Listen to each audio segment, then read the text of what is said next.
भगवान श्री कृष्ण गीता में 5वें अध्याय के 25वें श्लोक में बता रहे हैं। जो बात भगवान श्री कृष्ण के मुख से निकली वो बात आज आपके श्रीमुख से निकले तो अच्छा होगा। मैं इस श्लोक का उच्चारण करवाता हूँ। भगवान श्री कृष्ण कहते हैं, लभन्ते ब्रह्म निर्वाणम, लभन्ते निर्वाणम् मृषयः क्षीणकल्मषः, मृषयः क्षीणकल्मषः छिन्नद्वैधा यतात्मानः, छिन्नद्वैधायतात्मानः सर्वभूतहिते रता, सर्वभूतहिते रता। जिनके सारे पाप नष्ट हो गए, जिनके संशय ज्ञान के द्वारा निवृत्त हो गए, जो संपूर्ण प्राणियों के हित में रत है और जिनका जीता हुआ मन निश्चल भाव से परमात्मा में स्थित है, वे ब्रह्मवेत्ता पुरुष शांत ब्रह्म को प्राप्त होते हैं। श्रीमद् भागवत महापुराण में कहा, कर्म तब तक करे जब तक वैराग्य न उत्पन्न हो, अथवा जब तक मेरी कथा सुनने में और पूजन आदि में श्रद्धा न हो जाए, तब तक ये कर्म करता रहे। तो कर्म की आसक्ति मिट जाए कर्म करते करते। धर्म का ठीक पालन हुआ, ये कैसे पता चले कि हमारे चित्त में धर्म का पालन करने के बाद वैराग्य उत्पन्न हुआ कि नहीं।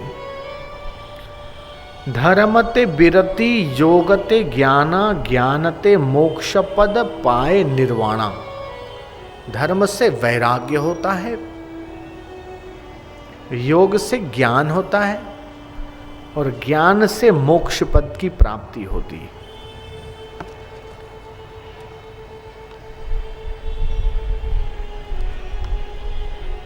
7 अरब लोग इस पृथ्वी पर हैं। सुबह से लेके शाम तक और जीवन से लेके मौत तक कोई नहीं चाहता कि मुझे दुख मिले, लेकिन जिससे भी पूछो तो वो दुख ही लगा पड़ा है। जय श्री राम।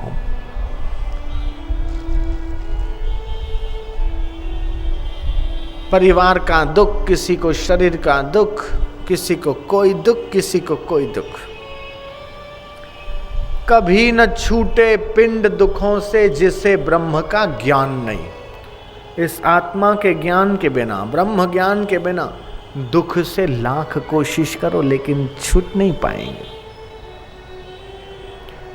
और उस आत्मज्ञान को, ब्रह्म ज्ञान को महापुरुषों की अनुकंपा से, अपने प्रयत्न से, पुरुषार्थ से, जिज्ञासा से इस आत्मज्ञान को, ब्रह्म ज्ञान को उपलब्ध किया जा सकता है।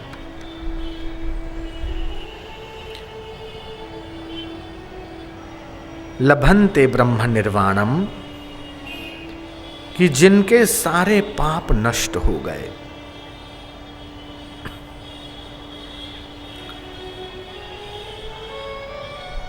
सत्संग के द्वारा पाप मिटते हैं। तो क्या सत्संग सिर्फ पापियों के लिए, कि जिन्होंने पाप किए वो सत्संग में आए?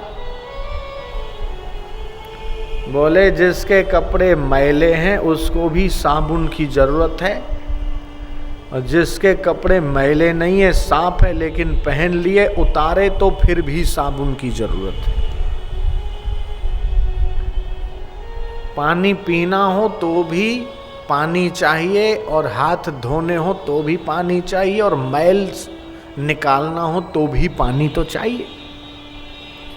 ऐसे ही जो पाप करने वाले हैं उनको भी सत्संग चाहिए, और जो पुण्य करने वाले हैं, धर्म करने वाले हैं, उनको भी सत्संग चाहिए।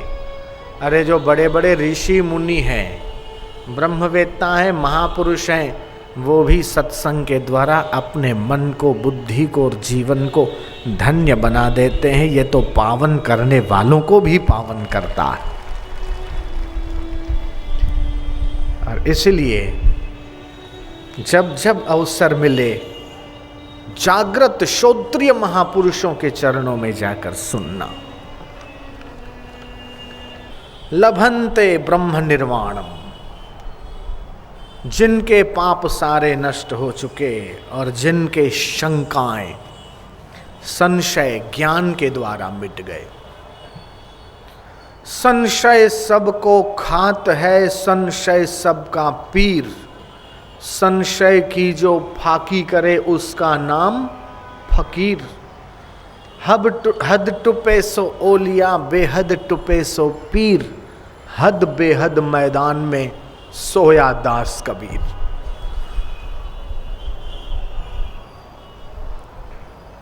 छोटी मोटी बीमारी हुई, दे अंग्रेजी दवा।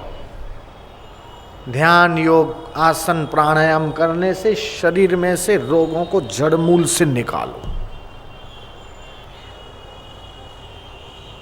लापरवाही कर दी खान पीन में और बीमारी पैदा हो गई।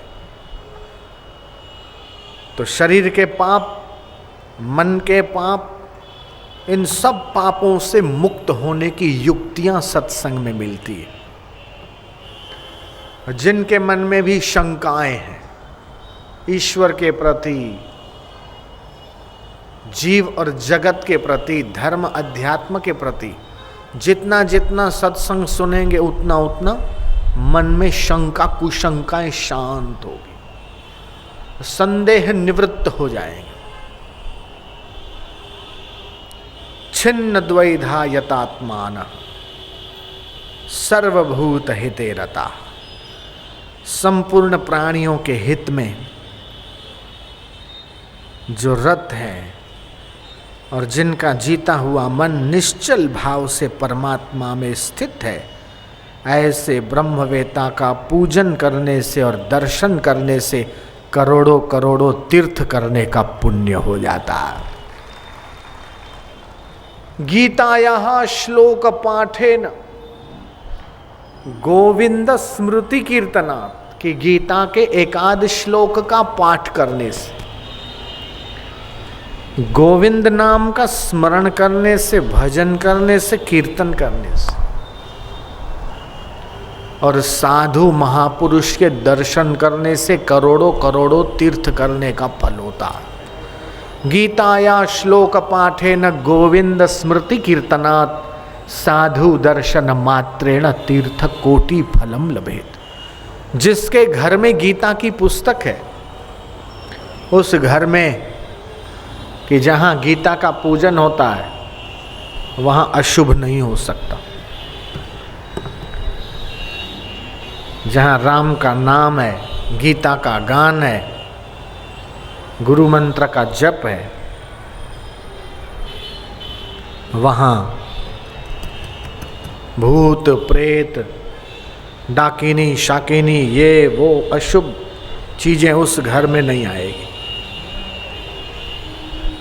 भूत पिशाच निकट नहीं आवे, महावीर जो नाम सुना।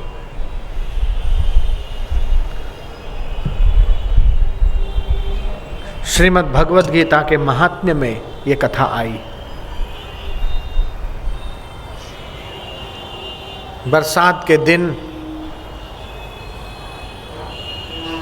बूढ़े बैल को खेत में ले जाते समय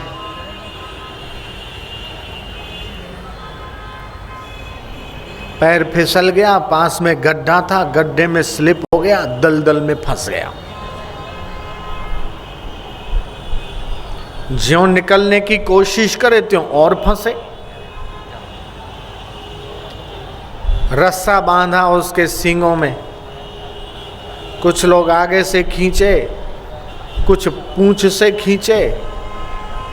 ज्यों कोशिश करे त्यों वो बूढ़ा बैल और धंसता जाए।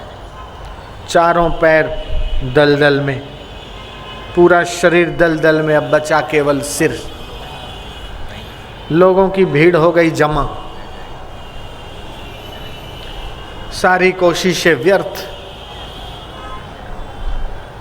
अब या तो मुक्त हो या तो बाहर निकले। बाहर निकल पाता नहीं, उतनी बूढ़े बैल में ताकत नहीं है, भगवान ये मुक्त हो जाए।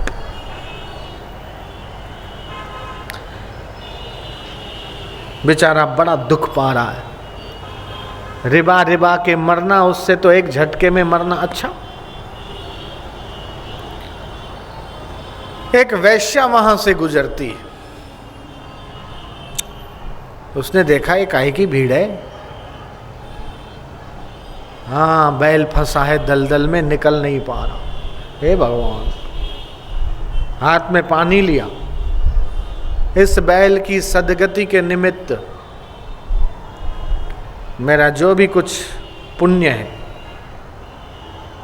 धर्म है, अर्पण करती हूँ। उस वैश्या का पुण्य अर्पण करना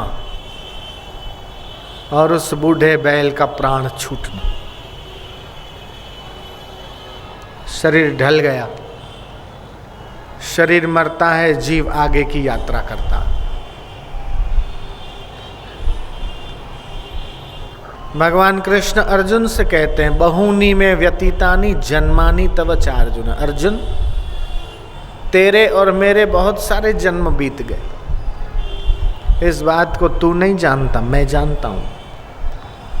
कभी तुम बिल्ली बने, कभी तुम कुत्ते बने, कभी चींटी बने, कभी मच्छर बने।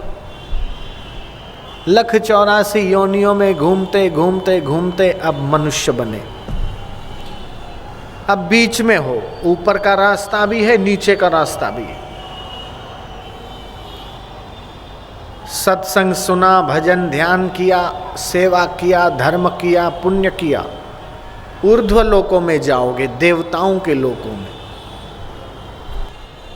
एक घड़ी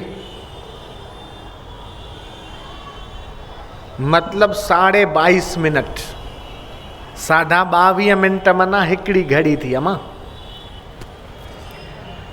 उन जी कर अध, एक घड़ी का करो आधा, तो 22.5 मिनट का आधा कितना होगा? 11.25। बाबा साहब 11.25 थे। 11.25 जब अध करे तो 5.5 पौना 6 मिनट। 22.5 का आधा 11.25, 11.25 का आधा 5.5 पौने 6 मिनट के बीच।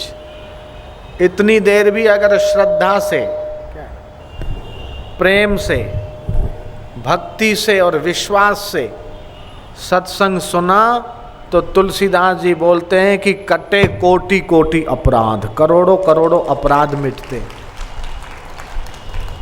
ये सत्संग की महिमा। 10-15 मिनट आधा अधूरा सुना न सुना, उठ के चल दिए और पुण्य सारे बैठे हुए में बिखर गए। और ठन ठन गोपाल होके जा रही थी, टुन टुन हंस रही है। आलू खम खाया कर और सुबह घूमा कर, बहुत पुण्य होता है, बहुत धर्म होता है। ये काम है, वो काम है, ये दुनिया के काम तेरे बिना अटकने वाले नहीं है। हम और आप नहीं रहेंगे, दुनिया चलती रहेगी। बड़े भाग्य से ऐसा अवसर मिला है, ऐसे अवसर को खोना नहीं। एक तो कलयुग और फिर इसका वातावरण ऐसा, दिल के टुकड़े हजार, कोई यहां गिरा कोई वहां गिरा। फिल्मों ने और चंचल बना दिया।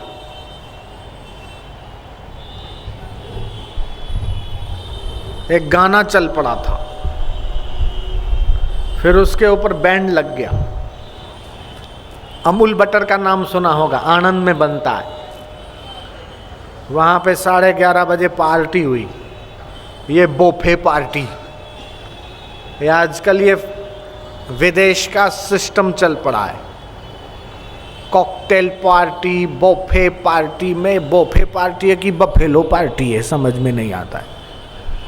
चलते रहते खाते रहते, चलते रहते खाते रहते। जैसे पशु है ना, हलंदा रहंदा खाईंदा रहंदा, हलंदा रहंदा खाईंदा रहंदा। मनुष्य शांति से बैठकर खाए, भगवान को भोग लगा के, चलते चलते खाना। कुर्सी टेबल पे बैठ के खाना भी वैज्ञानिक बोलते हैं कि स्वास्थ्य के लिए उतना हितावह नहीं है। पलथी मार के खाना ये पाचन के लिए, स्वास्थ्य के लिए बेहतर है। तो शराब की प्यालियां चल रही है, नॉनवेज चल रहा है, गाना भी साथ में चल रहा है। झलक दिखला जा, आप लोगों ने सुना होगा गाना, एक बार आ जा, एक बार आजा आजा आजा आजा आजा, झलक दिखला जा। एक तो नॉनवेज, फिर शराब, और रात को मध्य रात्रि 11-12 बजे, 12:30, 1 बजे।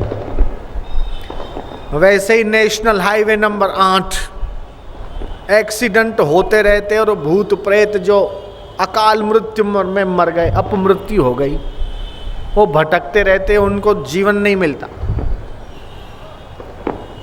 उन्होंने सोचा ये तो सब हम ही को वेलकम कर रहे हैं, झलक दिखला जा, एक बार आ जा, एक बार आजा आजा आजा आजा आजा। किसी में 2, किसी में 3, किसी में 4 भूत प्रेत घुस गए।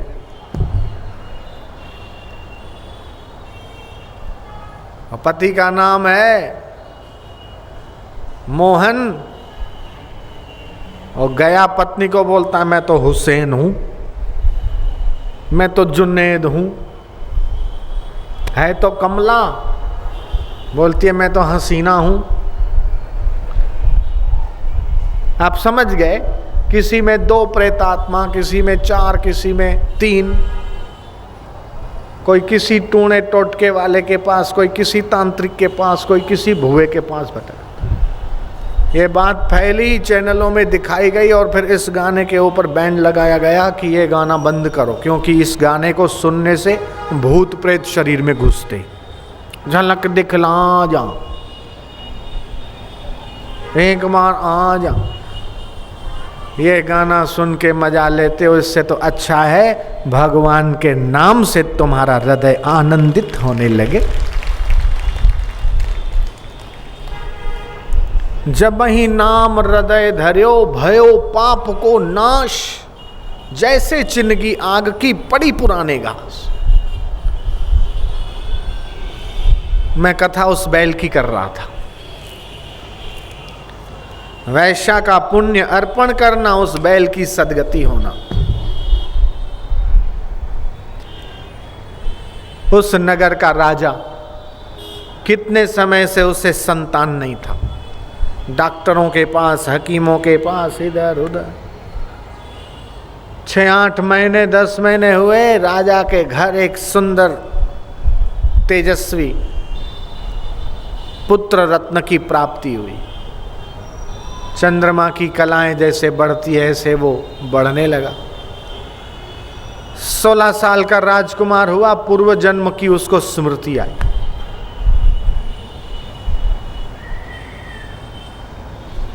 अरे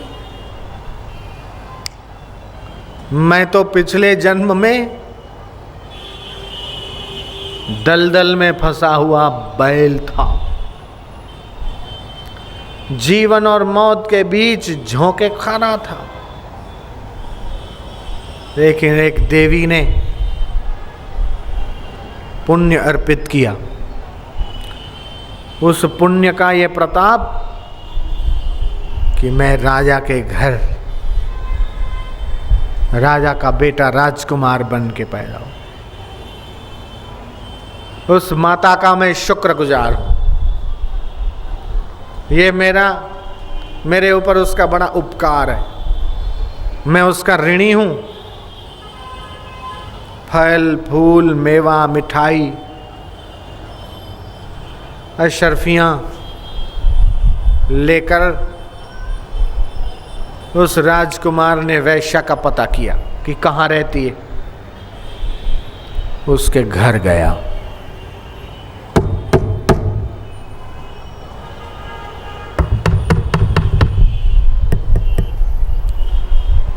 दरवाजा खोलो।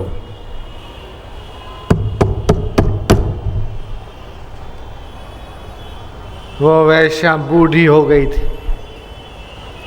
बाल सफेद, चेहरे पे झुर्रियां, शरीर में बीमारी।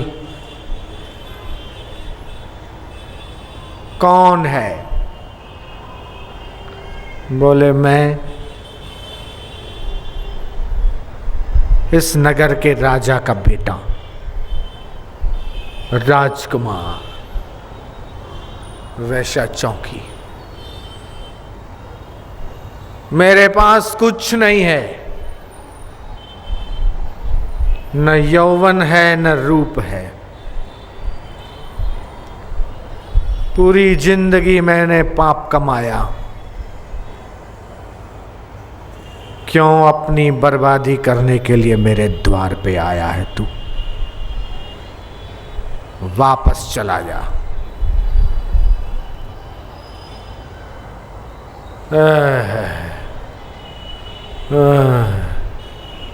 हे भगवान, यौवन में, धन दौलत में और अविवेक में भगवान याद नहीं आते। जब पीड़ा होती है, बीमारी होती है, दुख होती है तो भगवान याद आते, गुरु याद आते।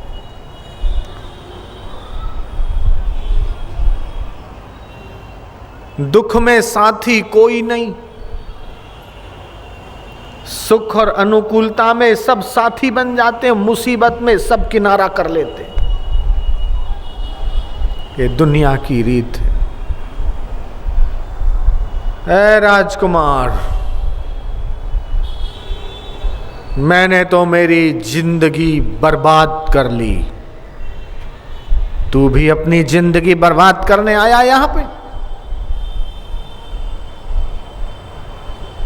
वापस चला जा। राजकुमार कहता है, मां, मैं तुझे वंदन करने आया हूं, मैं तुम्हारा स्वागत करने और अभिवादन करने आया हूं।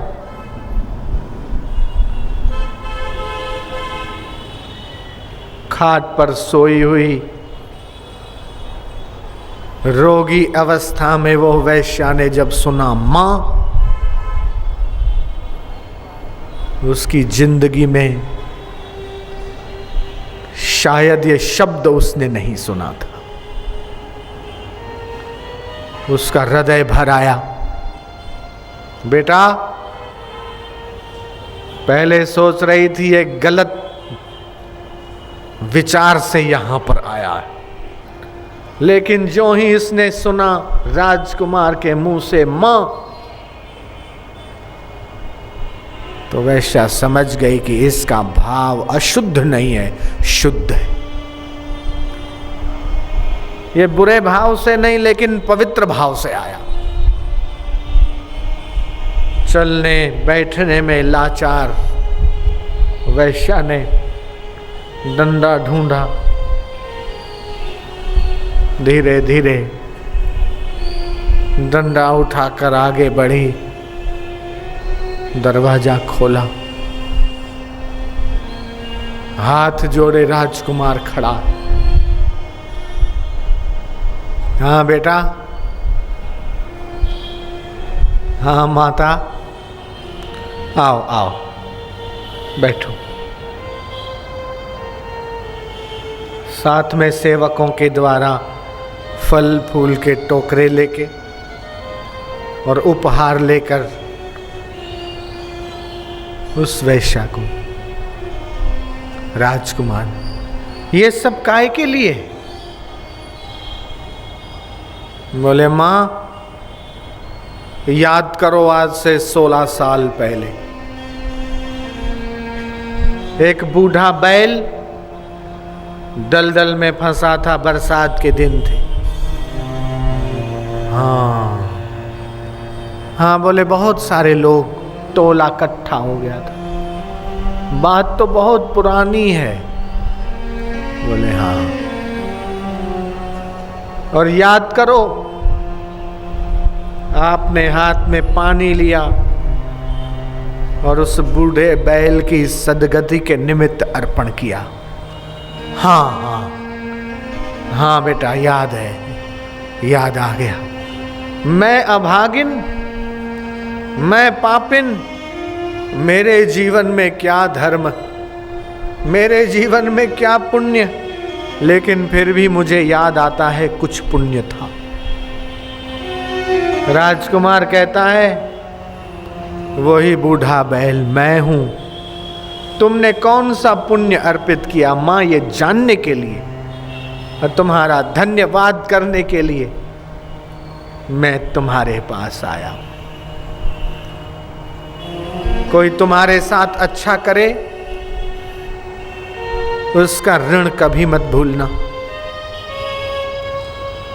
कोई एक गिलास पानी पिलाता है तो उसे थैंक यू बोलते हो, कोई रास्ता दिखाता है तो थैंक यू बोलते हो।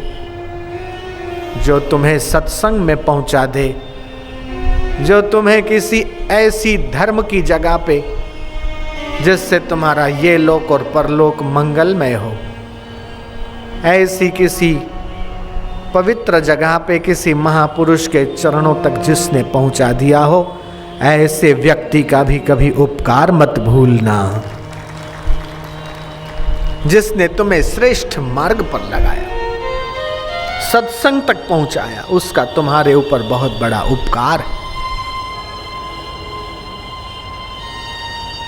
परहित करना ये बहुत बड़ा काम है। लोगों तक सत्संग पहुंचाना, समाज और संत के बीच सेतु बनने का काम करना, ये भी जिसके ऊपर भगवान की महती दया और कृपा होती है उसी को ऐसा पुण्यमय अवसर मिलता है। बेटा,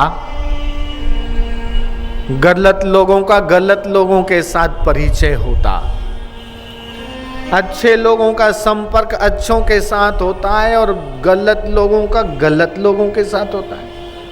शराबियों की दोस्ती शराबियों के साथ होती है, जुआरियों की दोस्ती जुआरियों के साथ होती है, वैश्याओं की दोस्ती वैश्याओं के साथ होती है, और संतों की दोस्ती भी संतों के साथ होती है, भक्तों की दोस्ती भी भक्तों के साथ होती है, साधकों की यारी दोस्ती साधकों के साथ चलती है।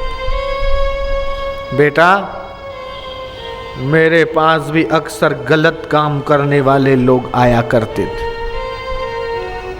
चोर कहीं चोरी करने गए, बाहर तोता टंगा था पिंजड़े में, चोरों को देखकर वो तोता बोल पड़ा। चोरों को लगा कि आज हमारा चोरी का काम सफल नहीं होगा, पहले तो इस तोते को ही चुराना पड़ेगा। इस घर में चोरी बाद में करेंगे, अभी तो इस पिंजरे सहित तोते को चुराओ। पीतल का पिंजरा, शराब के नशे में भी रहे होंगे, उनको लगा कि देखेंगे अगर सोने का रहा तो बल्ले बल्ले, और पीतल का भी रहा तो भी कोई बात नहीं, तोते का हटना यहाँ से जरूरी है क्योंकि यही हमारे काम में विघ्न डालता। उस रात उस घर में वो चोरी नहीं कर पाए और उस घर के बाहर टंगे हुए तोते को पिंजरे सहित उठा के ले आए। वो रात उन्होंने मेरे साथ बिताई और बदले में थोड़ा बहुत जो देना चाहिए दिया और ये तोता छोड़ गए। जिस घर के बाहर वो तोता पिंजरे में था, वो घर किसी धर्मात्मा का रहा होगा। मुझे ऐसा लगता है कि वो गीता का श्लोक बोलता था टूटा फूटा। मैं तो किसी कथा प्रवचन में गई नहीं, कोई धर्म का, कोई पुण्य का, कोई सेवा का काम तो मैंने किया नहीं। मैं अभागिन, मैं पापिन, पूरी जिंदगी मैंने पाप करके बिता दी और उसी का फल है कि मैं रोग, शोक और दुख के पहाड़ झेल रही हूं बेटा। वो जो बूढ़ा बैल था ना, उसकी सदगति के निमित्त मैंने जो हाथ में पानी लिया और अर्पण किया, तो मेरे पास पुण्य के नाम पर वही तोते के मुख से सुने हुए गीता के टूटे फूटे श्लोकों का पुण्य था।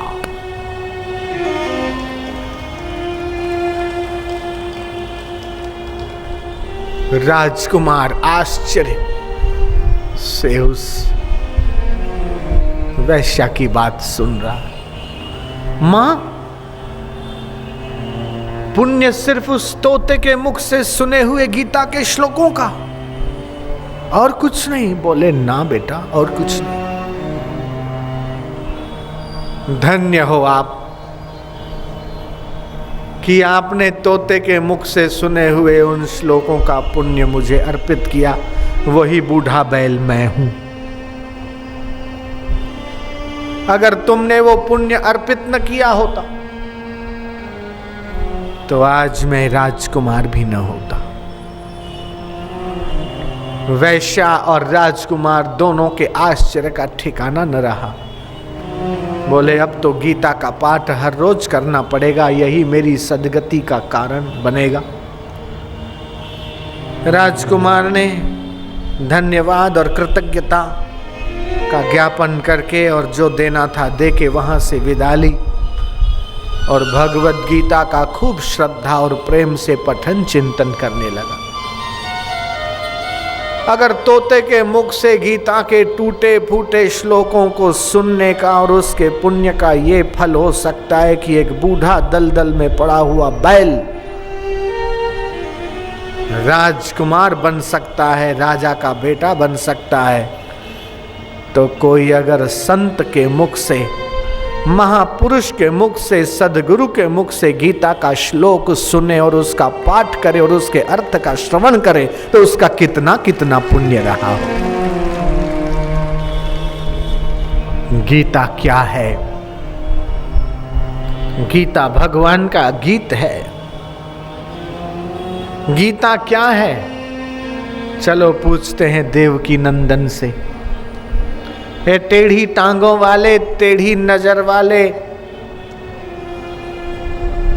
टेढ़ी कमर वाले, इस टेढ़े मेढ़े संसार से हमें निकालने के लिए उनको भी टेढ़ी आंखें करनी पड़ती, टेढ़ी टांगे करनी पड़ती। ये गीता क्या है? कृष्ण से पूछो तो कृष्ण कहते हैं कि गीता में हृदयम पार्थ। हे अर्जुन, गीता तो मेरा हृदय है। गीता भगवान के अनुभव की पोथी, ये उनके जीवन की डायरी। 700 श्लोकों का गुलदस्ता और उसमें एक से एक सुंदर फूल।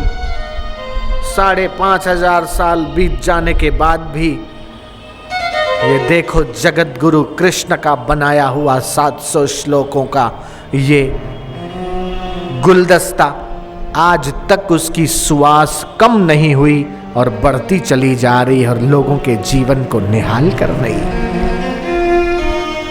महात्मा गांधी कहते हैं कि मैं दुबई, मिडल ईस्ट के देशों में गया और वहां मैंने देखा कि मुसलमान लड़के लड़कियां, युवक युवतियां, उनको कुरान शरीफ की आयतें याद है। जब मैं हिंदुओं से पूछता हूं, बच्चे और बच्चियों से कि कोई गीता का श्लोक सुनाओ, और जब उन्हें नहीं आता तो मैं शर्मसार हो जाता हूं। मेरी इच्छा तो यह है कि भारत की हर सरकारी और गैर सरकारी स्कूलों में गीता पढ़ाई जानी चाहिए, क्योंकि गीता ये भारत का वैभव है। मैं चाहता हूं कि महात्मा गांधी का ये संकल्प जल्दी साकार और इसका नियम बना दिया जाए, कानून बना दिया जाए और कंपलसरी कर दिया जाए। हर स्कूल में निर्बल को बलवान बनाती है, दुखी और शोकाकुल हृदय को ढाढ़स बनाती है। ये गीता शास्त्र भी है और मृत्यु पर विजय प्राप्त करने का शस्त्र भी है। गीता यहां पुस्तकम यत्र यत्र पाठम प्रवर्तते, जहां गीता का पुस्तक होता है और जहां उसका पाठ होता है, उस घर में लक्ष्मी का वास होता है। उस घर में दरिद्रता नहीं ठहर सकती। और जो गीता का पाठ करता है उसकी बुद्धि भी ज्ञान से चमचम चमकती है। विनोबा भावे लिखते हैं, दूध पिलाने वाली माता तो मेरे को छोड़ के चली गई, लेकिन ज्ञान देने वाली, हर परिस्थितियों में मुझे गोद में रखने वाली माँ, ये गीता, मैं सोता हूं तो माँ गीता की गोद में सोता हूं। सुबह उठता हूं, गीता के पुस्तक से मेरा दिन शुरू होता है। मैं मेरी माँ की गोद में विश्राम पाता हूँ। उठता हूँ तो माँ मुझे ज्ञान देती है। रात को सोता हूँ तो मैं माँ की गोद में विश्राम पाता हूँ। विनोबा भावे को जिसने विश्रांति दी, महात्मा गांधी के जीवन को जिन्होंने प्रेरणा दी, संत लीलाशाह बापू, मदन मोहन मालवीय जी, और भी मुसलमान और ईसाई धर्म के पादरी रेवरेंड आवर, वो कहते हैं कि मैंने गीता नहीं पढ़ी थी। जब तक मैंने बाइबल पढ़ा था तब तक लगता था कि यह संसार का पवित्र पुस्तक है, लेकिन जब मैंने गीता को पढ़ा तो मेरा हृदय कहता है कि गीता जैसा धर्म ग्रंथ इस संसार में मिलना मुश्किल है। मैंने हिंदू धर्म की शरण ली और मैं हिंदू धर्म में दीक्षित होकर 17 साल मैंने ईसाई धर्म का प्रचार किया, लेकिन जब गीता पढ़ी तो गीता गायक के ज्ञान को पढ़कर मेरा हृदय गदगद हो गया और मैं सनातन संस्कृति की शरण में आकर अपने जीवन को धन्य कर लिया। मैंने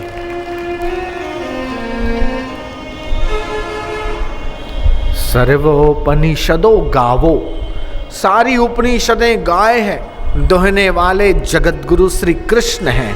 अमृत क्या है? गीता का। बछड़ा कौन है? अर्जुन है। तो आप भी हर रोज गीता का श्लोक पाठ किया करो। लभन्ते ब्रह्म निर्वाणम 5वें अध्याय का 25वां श्लोक कहता है कि जिनके सारे पाप नष्ट हो गए, जिनके संशय ज्ञान के द्वारा निवृत्त हो गए, जो संपूर्ण प्राणियों के हित में रत हैं और जिनका जीता हुआ मन निश्चल भाव से परमात्मा में स्थित है, ऐसे ब्रह्मवेत्ता पुरुष शांत ब्रह्म को प्राप्त होते हैं। उनका दर्शन करने से भी हजारों हजारों लाखों लाखों अशांत हृदयों को शांति मिलने लगती है उनकी वाणी से। ऐसे ब्रह्मवेत्ता ब्रह्म का ही स्वरूप है। ज्ञानी और अज्ञानी दोनों के कर्म में अंतर है। अज्ञानी आसक्त होकर कर्म करता है और ज्ञानी आसक्ति रहित होकर कर्म करता है। अज्ञानी वासना से प्रेरित होकर कर्म करता है और ज्ञानी वासना से रहित होकर कर्म करता है। तो आपके कर्म भगवान की पूजा हो जाए। भोजन बनाओ तो ऐसा बनाओ, ज्यादा नमक नहीं, ज्यादा मिर्ची नहीं। ऐसा नहीं रोटी बनाई जला दी, पापड़ बनाया और काले काले दाग कर दिए, खाने वाले का पेट दर्द होगा। अकुशलता से कर्म को बिगड़ने मत दो। योगः कर्मसु कौशलम। बुहारी लगाओ तो ठीक से लगाओ कि कहीं कचरा छूटने न पाए। भोजन बनाओ तो परफेक्ट कि कहीं दाना कच्चा न रह जाए। सत्संग सुनो तो ऐसे सुनो कि मन इधर उधर न भटके। एक एक शब्द, एक एक बोल अनमोल होकर आपके हृदय में उतरने लगे। सत्संगमय हो जाओ। ध्यान करो तो आप अलग और ध्यान अलग, दो न रहें, आप और ध्यान एक हो जाओ। जप और आप दो न बचो, जप करते करते जप के अर्थ में लीन हो जाओ और उस जप का आनंद आपके अंतःकरण में प्रकट हो। जो करो पूरा करो। राम वनवास में घूम रहे, रावण सीता को उठा के ले गया। राम रो रहे, हाय सीते, हाय सीते, तुम कहां गई, हाय सीते, कहां हो, हे सीते। रो रहे, उनका रोने का कर्म पूरा है। रो रहे हैं तो पूरा, खुश हो रहे हैं तो पूरा। लेकिन आजकल तो लोग गाल पे थप्पड़ मारकर गाल को लाल दिखाते, रोते हैं तो भी अधूरा, हंसते हैं तो भी दिखावटी, नाचते हैं तो भी दिखावटी, सब दिखावा दिखावा हो गया। रियलिटी से अलग हो गए, वास्तविकता से अलग हो गए, भाव शून्य, हृदय शून्य हो गए। नहीं नहीं, जो करो पूरे मन से, सत्संग करो तो पूरे मन से, जप करो तो पूरे मन से। ऐसा नहीं कि माला तो कर में फिरे, माला तो ले ली हाथ में, जीभ फिर रही है मुख में और मन फिर रहा है दसों दिशा में। ये तो सुमिरन नहीं। माला तो कर में फिरे, जीभ फिरे मुख माही, मनवा तो चहु दिस फिरे, ये तो सुमिरन नहीं। पूरे मनोयोग से, पूरे तत्परता से जब तुम कर्म करोगे तो वो कर्म आसक्ति ममता रहित जो कर्म है वो भगवान को स्वीकार हो जाता है। उसके फल के प्रति चिंता मत करो, अच्छा मिलेगा कि बुरा मिलेगा, देने वाला वो ईश्वर है। तुम तो करते जाओ, फल उसके हवाले कर दो, जैसा देना है वो दे। तुम्हारा कर्म करने में अधिकार है, उसके फल में नहीं। कर्मण्येवाधिकारस्ते मां फलेषु कदाचन। हे अर्जुन, तुम कर्म करते चले जाओ, उसके फल की चिंता मत करो। उसका फल क्या है? तुम जो कर्म करते हो उसका फल क्या है? लड्डू फल है, पेड़ा फल है, मिठाई फल है, आम फल है, सेव फल है? नहीं नहीं, ये तो खाने वाले फल हैं। लेकिन तुम जो कर्म करते हो उसका फल क्या है? उसका फल है आत्मसंतोष। तुम्हारा हृदय धन्यवाद से भरता है कि नहीं? जिन्होंने ये दैवी कार्य किया, इतना विशाल सत्संग का कार्यक्रम, हजारों हजारों लोग बैठे इतनी शांति से, कोई धन्यवाद दे कि न दे, लेकिन परमात्मा और सद्गुरु उनके हृदय को धन्यवाद से अवश्य भर रहे होंगे कि उन्होंने कैसा बढ़िया काम किया। अपने अंतःकरण में क्या घटित होता है? अशांति घटित होती है कि शांति घटित होती है? दुख घटित होता है कि सुख घटित होता है? निराशा हताशा फलित होती है कि आत्मसंतोष फलित होता है? वो परमात्मा आपको धन्यवाद देगा कि नहीं? तुम अच्छा काम करते हो, हृदय धन्यवाद से भर जाता है। तुम बुरा काम करते हो, कोई न देखे लेकिन दिल की धड़कन बढ़ जाती है। वो अंतरात्मा कचोटता है, वो तुम्हें सावधान करता है, वो रोकता है, और फिर भी तुम उसकी आवाज को सुना अनसुना करते हो। तुम्हारा आत्मबल गिरता है, मनोबल प्राण बल गिरता है।